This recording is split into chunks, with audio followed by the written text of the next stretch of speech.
ನಮಸ್ಕಾರ ಸ್ನೇಹಿತರೆ, ಪ್ರಜಾಕೀಯ ನ್ಯೂಸ್ಗೆ ಸ್ವಾಗತ ಸುಸ್ವಾಗತ.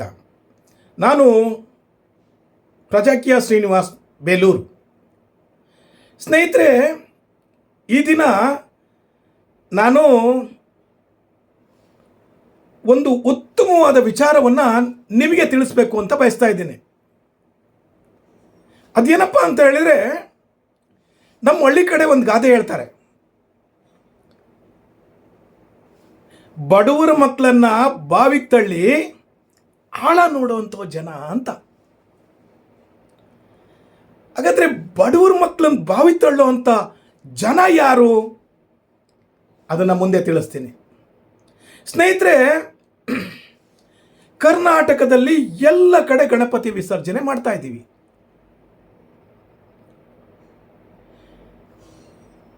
ನಾಗಮಂಗಲದಲ್ಲಿ, ಮಂಗಳೂರಲ್ಲಿ, ದಾವಣಗೆರೆಯಲ್ಲಿ, ಈದ್ಗಾ ಮೈದಾನ ಬೆಂಗಳೂರಿನಲ್ಲಿ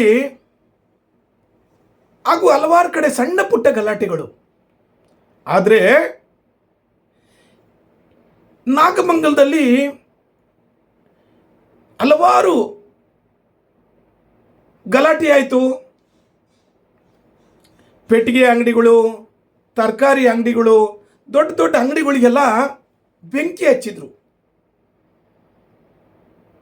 ಕರ್ಫ್ಯೂ ಆಯಿತು, ಕಲ್ಲು ತೂರಾಟ ಆಯಿತು. ಆಗ ಪೊಲೀಸ್ನವರು ಎಲ್ಲರನ್ನೂ ಯಾರ ಗಲಾಟೆಯಲ್ಲಿ ಭಾಗವಹಿಸಿದ್ರು ಅದರಲ್ಲಿ ಪ್ರಮುಖರನ್ನ ಕಸ್ಟಡಿಗೆ ತಗೊಂಡ್ರು, ಜೈಲಿಗೆ ಹಾಕಿದ್ರು,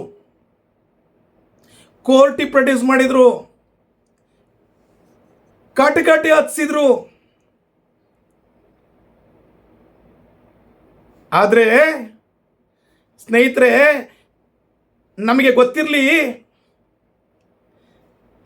ಈಗ ಬಡವ್ರ ಮಕ್ಕಳು ಕೋರ್ಟಿಗೆ ಹೋಗಿ ಕಟಕಟೆ ಹತ್ತಿದ್ರೆ ನಮಗೆ ಎಷ್ಟು ನೋವಾಗುತ್ತೆ ಅಂತ ಹೇಳಿದ್ರೆ, ಪಾಪ ಸ್ಟೇಷನ್ಗೆ ಹೋದ್ರಲ್ಲ, ಕೋರ್ಟಿಗೆ ಹೋದ್ರಲ್ಲ, ಅವರ ತಂದೆ ತಾಯಿಗಳು ಮಾಧ್ಯಮದವರ ಮುಂದೆ, ಪತ್ರಿಕೆಗಳ ಮುಂದೆ ಕಣ್ಣೀರು ಹಾಕ್ತಿದ್ದಂಥ ದೃಶ್ಯ ನಮ್ಮಂಥ ಸಾಮಾನ್ಯ ಜನರಿಗೆ ಬಹಳ ನೋವಿನ ಸಂಗತಿ. ಆದರೆ ಅದೇ ರಾಜಕಾರಣಿಗಳಿಗೆ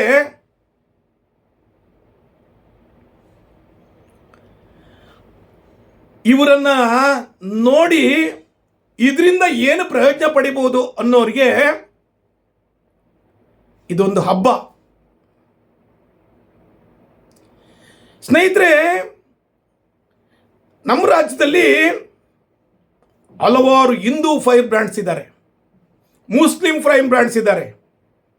ಇವರೆಲ್ಲ ಬಂದು ಸಮಾಧಾನ ಮಾಡಬೇಕಾಗಿದ್ದನ್ನ, ತಿಳಿ ಮಾಡಬೇಕಾಗಿದ್ದನ್ನ, ಎಲ್ಲರನ್ನ ಸಮಾಧಾನ ಮಾಡಬೇಕಾಗಿದ್ದನ್ನ ಬದಲಾಗಿ ಉರಿಯೋ ಬೆಂಕಿಗೆ ತುಪ್ಪ ಸುರಿತಾರೆ. ದೊಡ್ಡ ದೊಡ್ಡ ನಾಯಕರು ದೊಡ್ಡ ದೊಡ್ಡ ಭಾಷಣಗಳನ್ನು ಮಾಡ್ತಾರೆ. ಅದರಿಂದ ಮತ್ತೆ ಎಮೋಷನಲ್ ಆದಂಥ ನಮ್ಮ ಬಡವರ ಮಕ್ಕಳು ಕೂಗಾಡ್ತಾರೆ, ಭ್ರಮೆಯಲ್ಲಿರ್ತಾರೆ, ನಾವೇ ಧರ್ಮರಕ್ಷಕರು ಅಂತಾರೆ.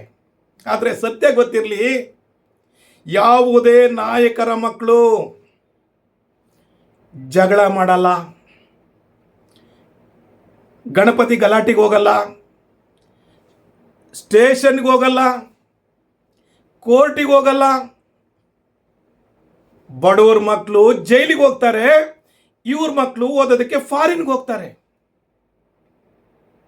ಬಹಳಷ್ಟು ನಾಯಕರಿದ್ದಾರೆ, ಯಾರು ಬರಲ್ಲ. ಸ್ಟೇಷನ್ನಲ್ಲಿ ನಮ್ಮ ಮಕ್ಕಳ ಮೇಲೆ ಕೋರ್ಟಲ್ಲಿ ಕೇಸ್ ಹಾಕ್ತಾರೆ, ಕೇಸ್ ರಿಜಿಸ್ಟರ್ ಆಗುತ್ತೆ. ನಮ್ಮ ಮಕ್ಕಳು ಏನಾದ್ರು ಫಾರಿನ್ಗೆ ಹೋಗಿಸ್ಬೇಕು, ಕಳಿಸ್ಬೇಕು ಅಂತಂತಂದ್ರೆ ಸಾಧ್ಯನೇ ಆಗಲ್ಲ. ಅದನ್ನ ನಮ್ಮ ಮಕ್ಕಳು ಬಹಳಷ್ಟು ನಾಯಕರು ನೋಡಿದ್ದೀನಿ, ನಾನು ಬಹಳಷ್ಟು ನಾಯಕರನ್ನು ನೋಡಿದ್ದೀನಿ. ಅವ್ರ ಮಕ್ಕಳು ಒಂದೇ ಒಂದು ದಿವಸ ಒಂದು ಗಲಾಟೆ ಮಾಡಲ್ಲ. ಗಲಾಟೆಗೆ ಬರ್ದಂಗೆ ನೋಡ್ಕೊತಾರೆ. ಅವ್ರ ಮಕ್ಕಳನ್ನ ಫಾರಿನಾಗ ಓದಿಸ್ತಾರೆ, ನಮ್ಮ ಮಕ್ಕಳನ್ನ ಜೈಲಿಗೆ ಕಳಿಸ್ತಾರೆ. ಯಾರು ಬರ್ತಾರ ಜೈಲಿಗೆ? ಬಿಡುಗಡೆ ಮಾಡಿಸ್ಬೇಕು.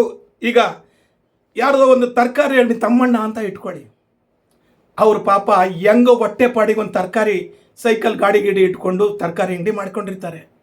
ಅದನ್ನು ಬೆಂಕಿಯಾಗಿ ಬೆನ್ಸಿದ್ರೆ ಯಾರಿಗೆ ಅನುಕೂಲ ಆಯಿತು ಸಾರ್? ಯಾರಿಗೆ ಅದರಿಂದ ಪ್ರಯೋಜನ ಆಯಿತು? ಯಾರಿಗೂ ಆಗಲಿಲ್ಲ. ಯಾವುದಾದ್ರು ಧರ್ಮದಲ್ಲಿ ಹೇಳುತ್ತಾ ಗಲಾಟೆ ಮಾಡು, ಬೆಂಕಿ ಹಾಕು, ಪೆಟ್ರೋಲ್ ಬಾಂಬ್ ಹಾಕು, ಕಲ್ಲು ತೂರಾಟ ಮಾಡು, ಜೈಲಿಗೆ ಹೋಗು?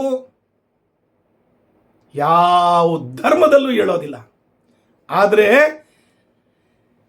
ನಮ್ಮನ್ನು ಪ್ರಚೋದಿಸ್ತಾರಲ್ಲ ಅವರು ಹೇಳ್ತಾರೆ, ಧರ್ಮಕ್ಕೋಸ್ಕರ ನಾನು ಪ್ರಾಣ ತ್ಯಾಗಕ್ಕೂ ಸಿದ್ಧ ಅಂತ.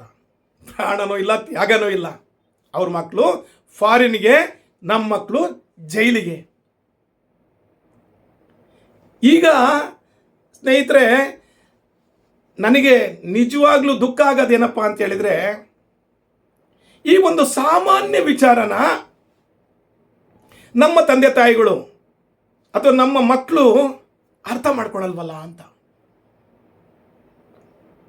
ನಾಯಕರ ಭಾಷಣಕ್ಕೆ ದೊಡ್ಡ ದೊಡ್ಡ ನಾಯಕರು ಪುಂಗಿ ಬಿಡ್ತಾರಲ್ಲ, ವೀರಾವೇಶನ ಮಾತಾಡ್ತಾರಲ್ಲ, ಅವರ ಭಾಷಣಕ್ಕೆ ನಮ್ಮ ಮಕ್ಕಳು ಭ್ರಮೆಗೆ ಹೋಗ್ಬಿಡ್ತಾರೆ.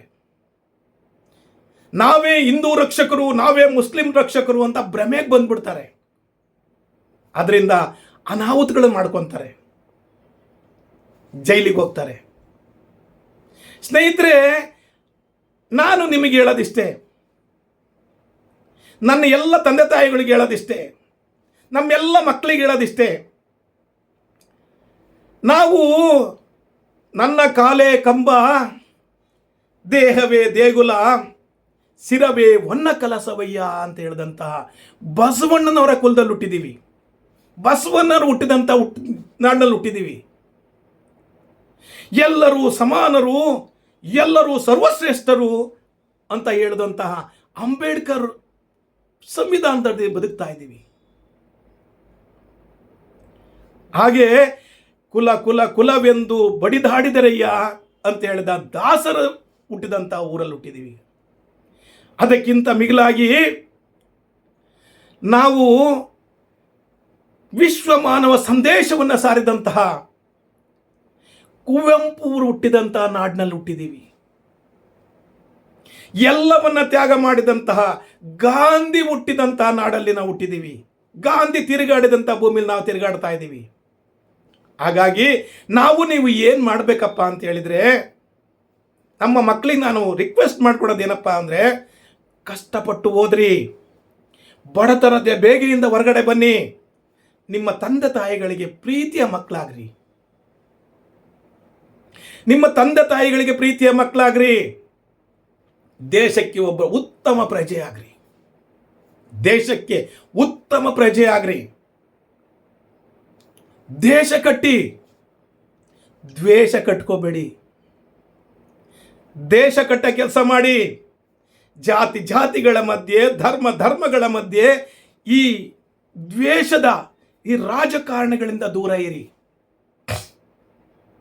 ಸ್ನೇಹಿತರೆ, ನಿಮ್ಮ ಕೈ ಮುಗಿದು ಮನವಿ ಮಾಡ್ತೀನಿ, ನಮ್ಮೂರಲ್ಲೂ ಗಣಪತಿ ಇರುತ್ತೆ. ಗಣಪತಿ ಮಾಡೋರು ಕಷ್ಟಪಟ್ಟು ಏನನ್ನೋ ಮಾಡ್ತಾ ಇರ್ತಾರೆ, ಪೂಜೆ ಪುನಸ್ಕಾರಗಳನ್ನು. ಯಾರೋ ಕಿಡಿಗೇಡಿಗಳು ಈ ಗಣಪತಿಯನ್ನ ಮುಸ್ಲಿಂ ವಿರೋಧ ಮಾಡೋರು ಯಾರೋ ಗಣಪತಿ ಮೆರವಣಿಗೆಯಲ್ಲಿ ಮಸೀದಿ ಮೇಲೆ ಕಲ್ಲು ಹೊಡಿತಾರೆ. ಅದರಿಂದ ನಮ್ಮೆಲ್ಲರಿಗೂ ಸಹಿತ ಕೆಟ್ಟ ಹೆಸರು ಬರುತ್ತೆ. ಅದರಿಂದ ಗಣಪತಿಯ ಸೇವಾ ಸಮಿತಿ ಇರೋರು, ಅಧ್ಯಕ್ಷರು, ಪದಾಧಿಕಾರಿಗಳು ಬಹಳ ಜವಾಬ್ದಾರಿಯಿಂದ ಇರಬೇಕು. ಹಾಗೂ ನಮ್ಮ ಮುಸ್ಲಿಂ ಬಾಂಧವರು ಸಹಿತ ಬಹಳ ಒಳ್ಳೆಯವರಿದ್ದಾರೆ. ಅದೇ ರೀತಿ ಅವರಲ್ಲೂ ಸಹಿತ ಕೆಟ್ಟ ಗುಣಗಳಿರ್ತವೆ. ಅವರನ್ನು ನಿಯಂತ್ರಣದಲ್ಲಿ ಇಟ್ಕೋಬೇಕು. ಯಾರೋ ಒಬ್ಬರಿಂದ ಎಲ್ಲ ಮುಸ್ಲಿಮ್ಸ್ ಕೆಟ್ಟರಲ್ಲ, ಯಾರೋ ಒಬ್ಬರು ಕಿಡಿಗೇಡಿಯಿಂದ ಎಲ್ಲ ಹಿಂದೂಗಳು ಕೆಟ್ಟರಲ್ಲ. ಇದನ್ನು ಅರ್ಥ ಮಾಡ್ಕೋಬೇಕು. ಭಾಳ ಭಾಳ ಕ್ರೂಷಿಯಲ್. ಈಗೇನು ಗೊತ್ತಾ, ಕ್ರೂಷಿಯಲ್ ಟೈಮ್ ಅಂತ ಹೇಳ್ತಾರಲ್ಲ, ಹಂಗಾಗ್ಬಿಟ್ಟಿದೆ ಗಣಪತಿ. ಇದನ್ನು ಉಪಯೋಗಿಸ್ಕೊಂಡು ಯಾರ್ಯಾರೋ ಸಹಿತ ನಾಯಕರಾಗಲಿಕ್ಕೆ ಇಷ್ಟಪಡ್ತಾರೆ, MLA ಆಗಲಿಕ್ಕೆ ಇಷ್ಟಪಡ್ತಾರೆ.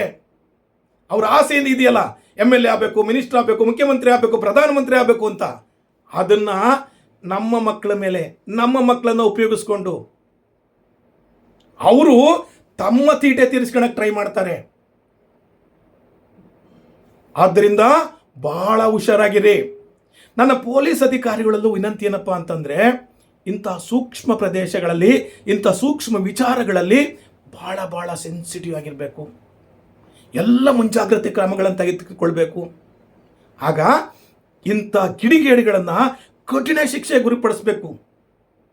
ಯಾವುದೇ ಧರ್ಮ ಆಗಿರಲಿ, ಅವರು ಕಠಿಣ ಶಿಕ್ಷೆ ಗುರಿಪಡಿಸಿದ್ದೇ ಆದರೆ ನೀವು ಸೇಫ್ ಆಗಿರ್ತೀರಾ, ನಾವು ಸೇಫ್ ಆಗಿರ್ತೀವಿ, ನಮ್ಮ ಜಿಲ್ಲೆನೂ ಸೇಫ್ ಆಗಿರುತ್ತೆ, ನಮ್ಮ ರಾಜ್ಯನೂ ಸೇಫ್ ಆಗಿರುತ್ತೆ, ಒಳ್ಳೆ ಗೌರವನೂ ಬರುತ್ತೆ. ನಾವೆಲ್ಲರೂ ಸಹಿತ ಒಳ್ಳೆ ಉದ್ದೇಶ ಇಟ್ಕೊಂಡು ಬದುಕೋಣ. ನನ್ನ ಆಸೆ ಏನು ಗೊತ್ತಾ ಸರ್, ಕಷ್ಟಪಟ್ಟು ಓದಬೇಕು, ಕಷ್ಟಪಟ್ಟು ಕೆಲಸ ಮಾಡಬೇಕು, ದುಡಿಬೇಕು, ನಮ್ಮ ತಂದೆ ತಾಯಿಗಳಿಗೆ ನಾವು ಉತ್ತಮ ಮಕ್ಕಳಾಗಬೇಕು. ಇದು ನನ್ನ ಪುಟ್ಟ ಆಸೆ. ಈ ವಿಚಾರ ಸತ್ಯವಾಗಿದ್ದರೂ ಸಹಿತ ಸ್ವಲ್ಪ ಖಾರ ಆಗಿದೆ, ಖಾರವಾಗಿದ್ದರೂ ಸಹಿತ ಸತ್ಯವಾಗಿದೆ. ಆದ್ದರಿಂದ ಈ ವಿಚಾರ ಸತ್ಯ ಇದ್ದರೆ ನನ್ನ ವಿಡಿಯೋಗೊಂದು ಲೈಕ್ ಕೊಡಿ, ಹಾಗೂ ನನ್ನ ಯೂಟ್ಯೂಬ್ ಚಾನಲನ್ನು ಸಬ್ಸ್ಕ್ರೈಬ್ ಮಾಡ್ಕೊಳ್ಳಿ, ಹಾಗೂ ಶೇರ್ ಮಾಡಿ. ಎಲ್ಲ ವಿಚಾರವಂತರಿಗೆ ಶೇರ್ ಮಾಡಿ. ನನ್ನ ವಿಡಿಯೋ ನೋಡಿದ್ದಕ್ಕೆ ನಿಮಗೆಲ್ಲರಿಗೂ ಶರಣಾರ್ಥಿ. Thank you very much.